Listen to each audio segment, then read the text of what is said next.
এখন থেকে আপনার প্রিয় সিরিয়ালগুলো ফ্রিতে দেখুন এক্সক্লুসিভলি শুধুমাত্র সান নেক্সটে। এখনই অ্যাপ ডাউনলোড করুন।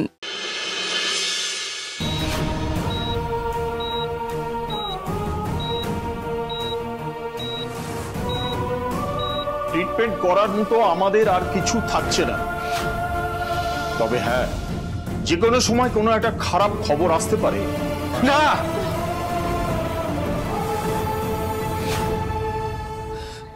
কোনো খারাপ খবর আসবে না ভাইরা, কিচ্ছু হবে না,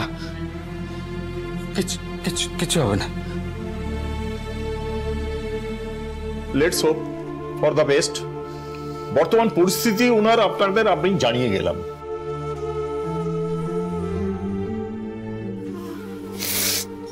মালবিকা শোনো না, বলছি তুমি মা অরি আর ওকে নিয়ে বাড়ি যাও, আমি আর এসব আছি এখানে, দরকার হলে ফোন করবো তোমার। হ্যাঁ ঠিক আছে। না না না, আমি আমার ছেলেকে ছেড়ে কোথাও যাবো না, আমি এখানেই থাকবো, আমি এখানেই থাকবো। মা কেন এরকম করছো বলো তো? প্লিজ মা, এরকম করো না। দেখছো তো ভাইদের এরকম অবস্থা, এরপর যদি তোমার শরীর খারাপ হয় বিপদ আরো বাড়বে। আর ওদিকে অমৃতার তো আমাদের সকলকে প্রয়োজন। প্লিজ অমৃতার কাছে থাকো, তোমরা যাও প্লিজ, বাড়ি যাও প্লিজ। আচ্ছা শোন, আমি ওদের নিয়ে বাড়ি গেলাম, কিছু লাগলে আমায় বলো, আর আমি ফিরে আসছি। হ্যাঁ ফোন করছো তোমার, ফোন মা এসো, মায়ের সাথে যা, মা যা যা যা যা, বল আয় না তুই, যা মায়ের সাথে যা।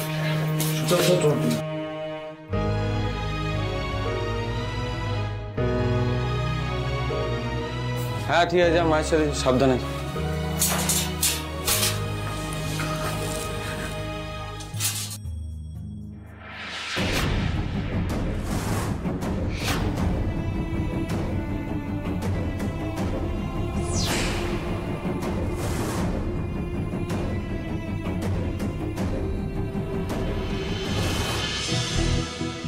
আমি শুধু ভাবছি আমাদের পরিবারের সাথে এটা কি হচ্ছে, মানে কি থেকে কি হয়ে গেল। একের পর এক দুর্ঘটনা ঘটে চলেছে আমাদের পরিবারের সাথে। প্রথমে বড় মার সাথে ওরকম হলো, তারপর আমাদের অমির সাথে ওরকম একটা। কতটা আতঙ্কে আছে জানো সুমেন্দা, মানে বিশ্বাস করো, ওকে যা যা এখন সহ্য করতে হচ্ছে না, আমরা কেউ বুঝতে পারছি না, আর তারপর বৌদি নিজের ঘাড়ে সমস্ত দায় নিয়ে নিল। পুলিশ বৌদিকে অ্যারেস্ট করলো, কেস হলো, আর ভগবানের আশীর্বাদে আমরা সকলের সাপোর্ট পেলাম, কত সাপোর্ট পেলাম।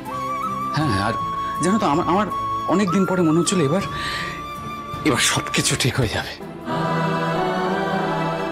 কিন্তু তারপর আবার সবটা ঘেটে গেল। অরির বন্ধু শানু ওর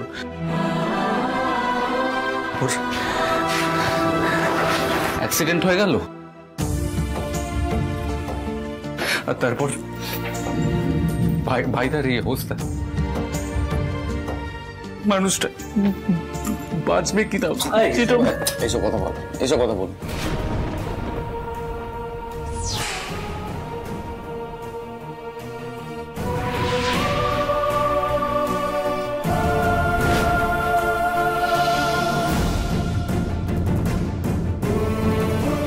আমি বুঝতে পারছি না। ভগবান, তাহলে তো খুব বিপদ হয়ে গেল দিদি ভাই। পুলিশ তখন তোমাকে পাগলের মতন খুঁজে বেড়াচ্ছে। তুমি না পারবে হসপিটালে যেতে, না পারবে বাড়িতে যেতে। কি করবে গো দিদি ভাই? জানি না রাস্তা, আমি কিচ্ছু জানি না, কি করব, কি করে সবটা সামলাবো কিচ্ছু বুঝতে পারছি না। আমি শুধু এইটুকু জানি যে আমাকে রক্তিম বাবুর কাছে যেতে হবে, আর এমন ভাবে যেতে হবে যাতে কেউ টের না পায়। পুলিশ যদি একবার টের পেয়ে যায় যে আমি ওখানে গেছি, তাহলে আমাকে সঙ্গে সঙ্গে লকআপে নিয়ে যাবে। কিন্তু না, আমি কিছুতেই সেটা হতে দেব না, কিছুতেই না। আমাকে রক্তিম বাবুর কাছে যেতে হবে, ওনাকে সারিয়ে তুলতে হবে, কিন্তু কিন্তু কি করে সেটা সম্ভব আমি সেটা বুঝতেই পারছি না। আমি কি করব আমি?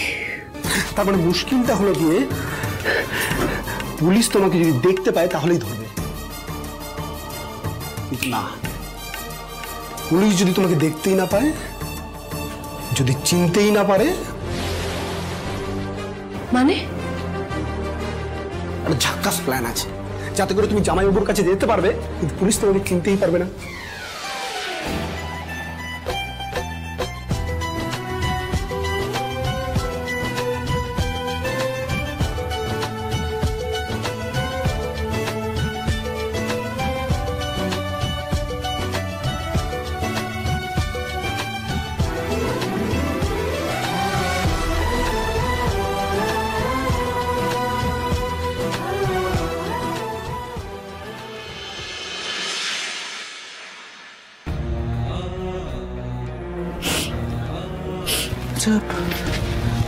সুমেন্দা, আমাদের পরিবারের উপর দিয়ে এত এত এত ঝড়ঝাপটা যাচ্ছে, এত দুর্ঘটনা ঘটছে।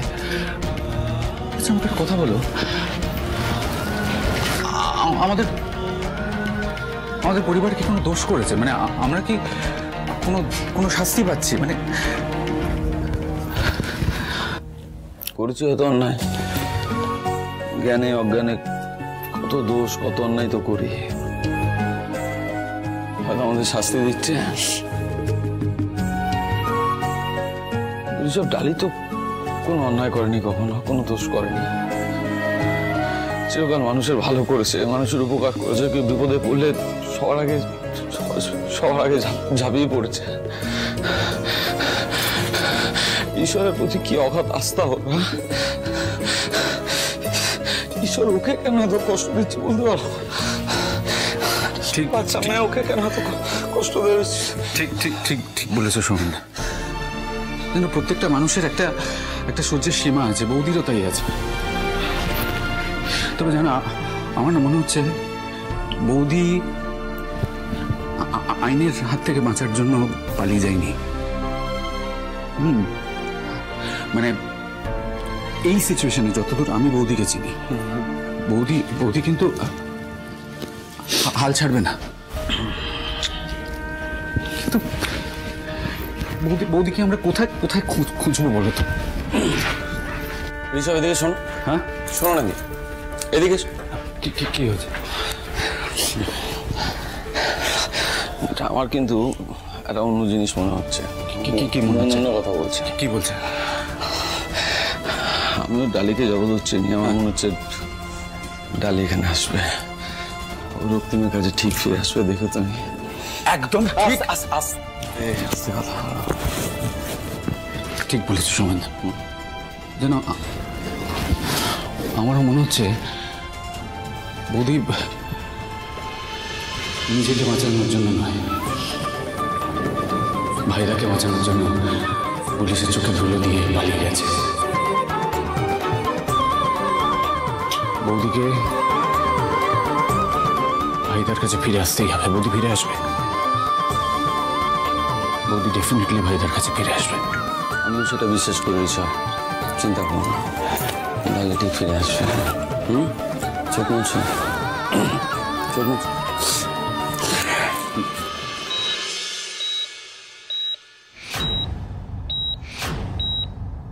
স্যার, পেশেন্টের অবস্থা তো আরো খারাপ হচ্ছে। পেশেন্টের বিপি ফল করছে। সিস্টার, ইনজেকশনের ব্যবস্থা করুন শীঘ্রই। Okay sir.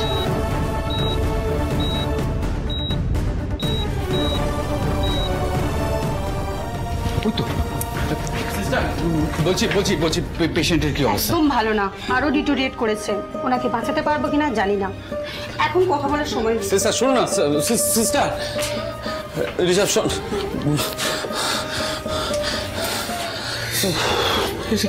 কি বলে গেল? ঋষভ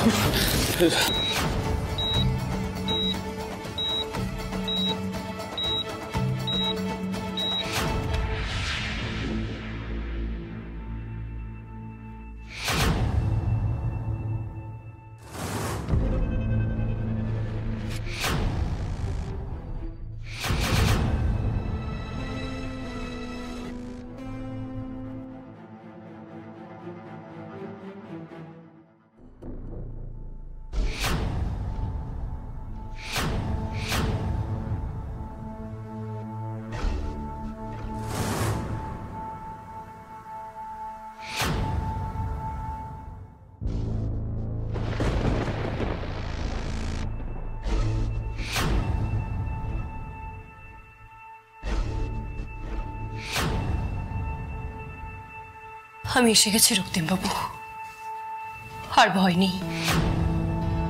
এবার এই মৃত্যুর সাথে লড়াই জয় আপনার হবে, শুধু আপনার।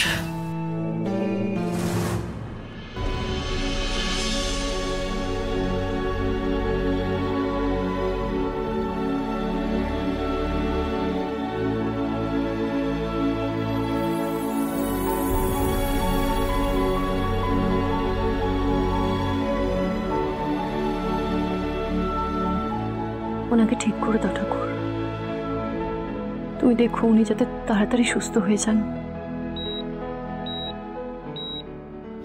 এটা কি করে হলো ডক্টর?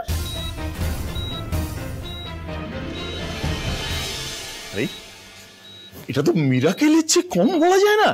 আপনজনদের প্রার্থনা আর আপনার বাঁচার ইচ্ছে আজ আপনাকে মৃত্যুর পথ থেকে ফিরিয়ে নিয়ে এসেছে রক্তিমবাবু। চল, মন শক্ত করো, মন শক্ত করো। না সৌমেনদা, ভগবান আমাদের সাথে এরকম করতে পারে না। ভাইদাকে আমাদের থেকে কেড়ে নিতে পারেন। ডালি ছাড়া রক্তিমকে কেউ বাঁচাতে পারবে না নিশ্চয়। ডালি তুমি কোথায়? কেন তুমি এখন আসছো না? তুমি তো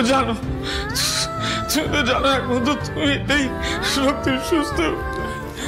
তুমি এসো না, এসো না ডালি। এখানে তো পুলিশ পাহারা বসিয়ে রেখেছে, এবার আমি ভিতরে ঢুকবো কি করে? এইভাবে হবে না, দয়া করে আমাদের ভাইদাকে এখান থেকে বের করে নিয়ে যেতে হবে। আমরা কিভাবে রক্তিমকে এখান থেকে নিয়ে যাবো বলো? সেটা পসিবল না রে সোহা। পুলিশ পারমিশন দেবে না, রক্তিমের যা কন্ডিশন তাতে ডাক্তার রাজি হবে না। তবে আমরা কি করবো বলো তো?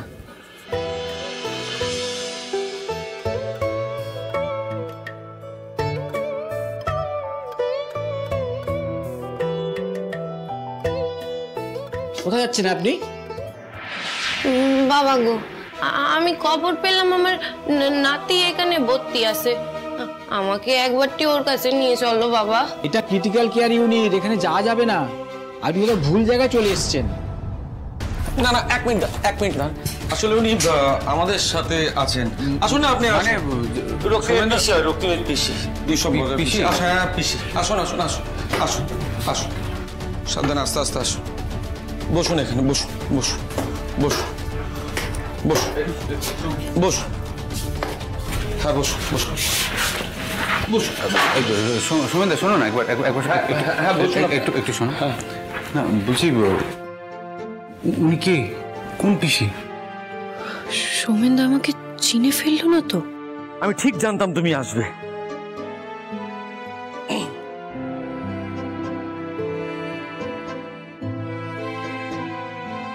তুমি কি ভেবেছিলে তোমার এই ছদ্মবেশে আমি চিনতে পারবো না? ডালি,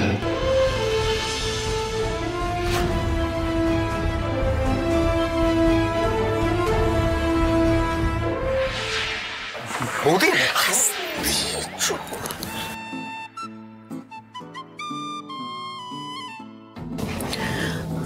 আমাকে এখানে আসতেই হতো সৌমেনদা।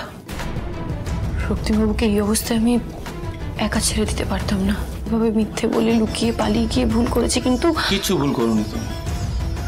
নিজের ভালোবাসার মানুষটার জন্য কিছু করলে সেটা ভুল হয় না ডালি।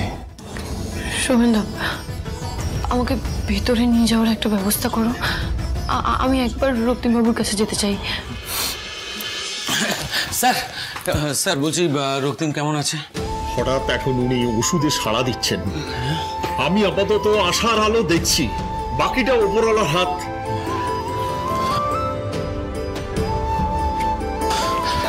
ডালি ডালি ডালি, রক্তিম বুঝতে পেরেছে তুমি এসছো। আচ্ছা সৌমেনদা, তাহলে আমি এবার ভেতরে যাব কি করে? সেটাই তো ভাবছি ডালি, সেটাই। ঋষভ,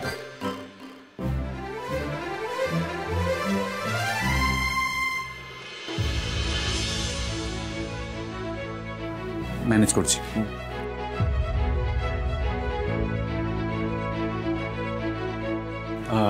স্যার বলছি, একটু একটু ওদিকে আসবেন।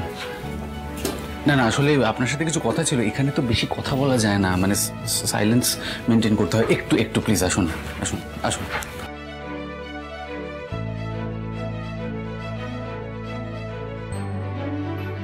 বলছিলাম ওই আপনারা বৌদির বিষয়ে কোনো খবর পেয়েছেন?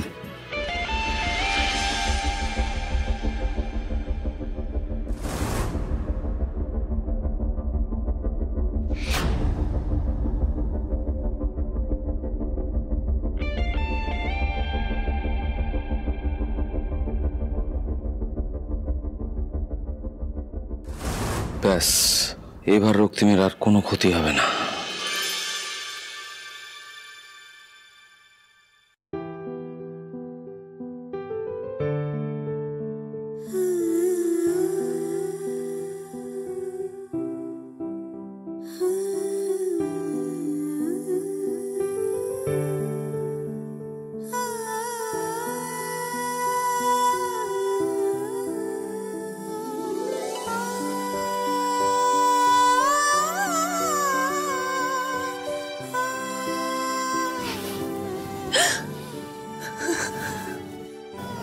রকিবাবু, আপনি তো আমায় বলেছিলেন যে কোনো সময় আমার হাত ছাড়বেন না, সবসময় আমার পাশে থাকবেন। তাহলে সেই কথা রাখলেন না কেন বলুন? আমায় লড়াই করতে বলে নিজে ময়দান ছেড়ে চলে যেতে চাইছেন না। আমি এটা হতে দেব না, আমি থাকতে কিছুতেই এটা হতে দেব না। 7 পাক ঘুরে অগ্নিকে সাক্ষী করে বিয়ে করেছিলাম। এই বন্ধন এক জন্মের নয় রক্তিমবাবু, এটা 7 জন্মের বন্ধন। এই এত বড় প্রতিজ্ঞা ভেঙে আপনি আমাকে ছেড়ে চলে যেতে পারেন না রক্তিমবাবু। আমি আপনার জন্য ঈশ্বরের সাথে লড়াই করতে পারি, তাই এবার আপনাকেও লড়াই করতে হবে। এত সহজে আমার থেকে মুক্তি পাবেন না আপনি, কিছুতেই না। রক্তিমবাবু, আপনাকে সুস্থ হতে হবে। আপনার গোটা পরিবার আপনার জন্য অপেক্ষা করছে। তারা সারা দিন রাত ধরে প্রার্থনা করছে আপনার জন্য। তাদের আশা ভরসা সবকিছু ভেঙে আপনি এভাবে চলে যেতে পারেন না, কিছুতেই না। আমি আপনাকে হার মানতে দেব না, কিছুতেই না। আপনাকে সুস্থ হতে হবে। হ্যাঁ, সুস্থ হতে হবে। কি আপনি ভেতরে কিভাবে ঢুকে এলেন? কি আসতে দিয়েছে আপনাকে? মা গো, রাগ করো না। আমি তো যেটা জিজ্ঞাসা করছি সেটার উত্তর দিন। কার অনুমতি নিয়ে আপনি এখানে এসেছেন? আপনি জানেন না এই কেবিনে কারো ঢোকার অনুমতি নেই? আমি এক্ষুনি পুলিশকে ডেকে আনছি। শোনো মা,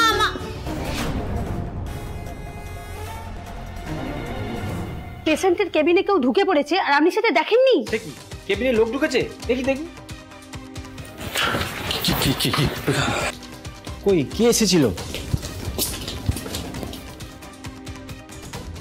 কেউ তো নেই। তাহলে কি ডালি এসেছিল, ওনার ওয়াইফ? না না, একজন বৃদ্ধা। বৃদ্ধা? চলো চলো চলো, এইদিকে চল।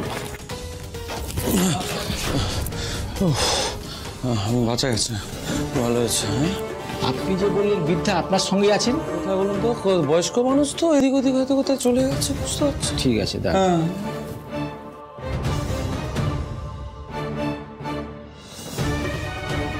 হ্যালো স্যার, এখানে একটু প্রবলেম হয়ে গেছে।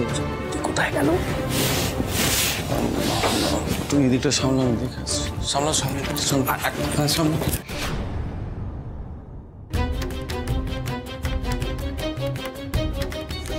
দাঁড়াও। কি ব্যাপারটা কি? আমাকে ঋষভকে না বলে হঠাৎ করে কোথায় যাচ্ছিলে? হ্যাঁ, জানি না সৌমেনদা, আমি কিচ্ছু জানি না।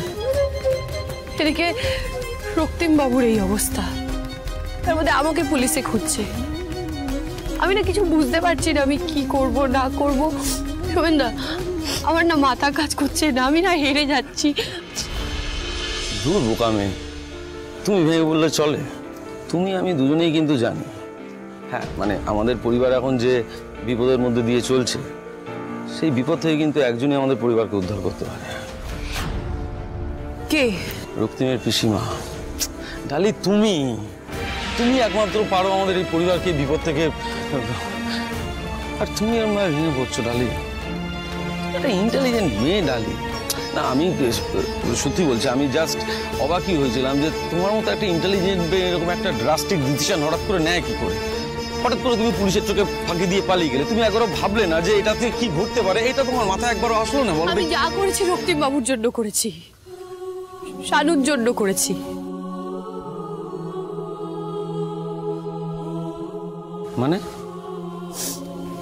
মানে সৌমেনদা, আমার মন বলছে রক্তিম বাবু বা শানুর সাথে যেটা হয়েছে সেটা কোনো অ্যাক্সিডেন্ট নয়, এর পেছনে বড় কোনো সত্যি লুকিয়ে আছে। আমার না মন বলছে কেউ ইচ্ছে করে রক্তিম বাবু আর শানুর ক্ষতি করার চেষ্টা করছে, কিন্তু কে এসব করছে সেটাই বুঝতে পারছি না। সৌমেনদা, আমাকে এক এক করে এই সব প্রশ্নের উত্তর খুঁজে বার করতে হবে। কিন্তু তার জন্য তো তোমাকে আগে একটা থাকার জায়গা ঠিক করতে হবে। তুমি দেববর্মন বাড়িতে থাকবে। কিন্তু সৌমেনদা, সেটা কি করে সম্ভব?